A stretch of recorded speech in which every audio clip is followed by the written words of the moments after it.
Hi guys, my name is Fayan Cancio here for the class of Principles of Management. Today we're going to be talking about Chapter 9, Content Mastery. We're going to be following some questions and concepts. We're going to be explaining them and answering them.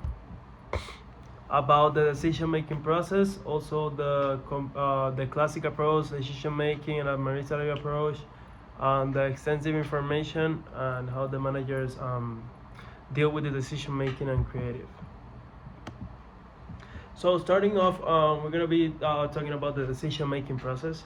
So the decision-making is is an effective for management. Obviously, it is a process that allows managers to address problems, take advantage of opportunities, and guide the organization towards achieving its goals. The process can be broken down into some key terms here that is essential for the decision making of the manager. The first step we're going to be talking about the decision making process will be the identifying the problem or opportunity. So in this stage occurs when the manager becomes aware of a opportunity between the current situation and the desire of the outcome. Like for example here, a manager at a retail store might notice that sales have been declining over the last few months, or they might observe that there is an emerging trend of eco-friendly products. So the manager is going to try to recognize the issue or opportunity that is critical because it triggers the need for an action, and the manager would in the decision making will try to help it, of course. So once the problem or opportunity is identified, the next step is going to be to gather information. So in this stage, the manager collects all the data that he has, all the information that he has, so I can better understand the situation and identifying the potential causes of the problem. Here, the goal is to ensure the manager has a complete understanding of the problem or opportunity and its context. We're going to be talking now about the third stage that will be identifying the alternative.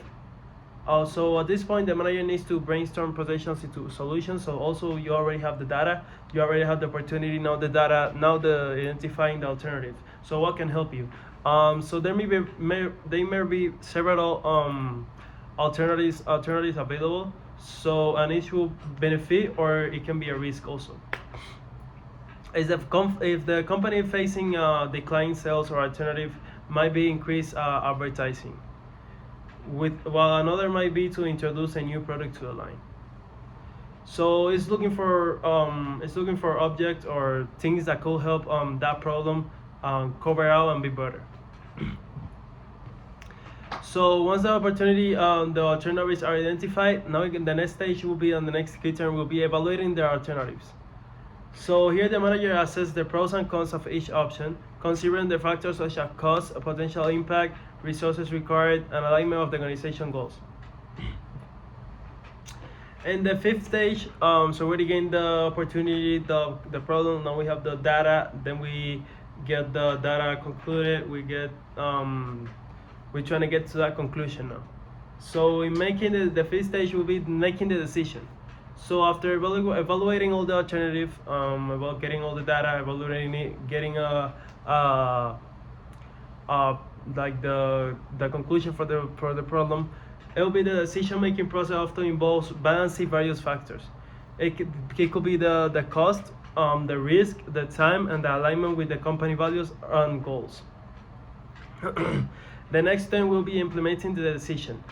So once you have the decision already taken, you have to implement it and do it, of course. And the final stage will be the evaluating the decision. So already you had all the problems solved, you implemented the decision already. Now you're trying to evaluate how that decision went. So it went good, it went like the sales went up, the sales went down, it kept going down, and you're gonna evaluate the the conclusion of the problem. So now we're going to be talking about comparing the classical approach and the administrative approach. So when it comes to decision making, the prominent approaches are often discussed, like the classical approach and administrative approach, of course. So these two approaches different each perspective on how decisions should be made. The classical approach assumes that managers are rational decision makers with access to all necessary information, and they will make the optimal decision by logically analyzing all alternatives.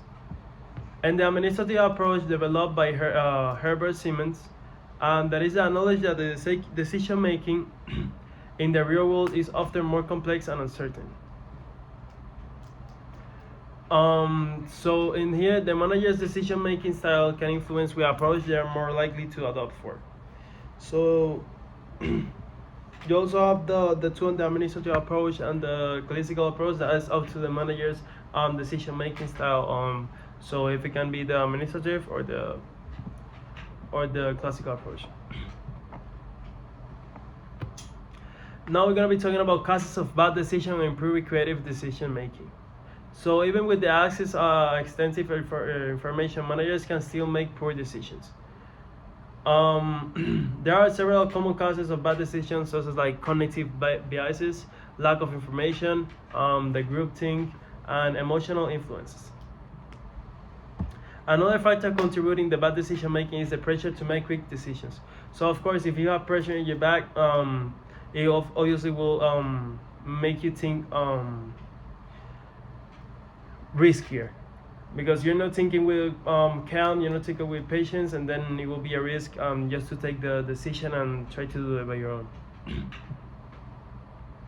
So organization can help improve the creative decision making managers by fostering a culture of innovation and open communication.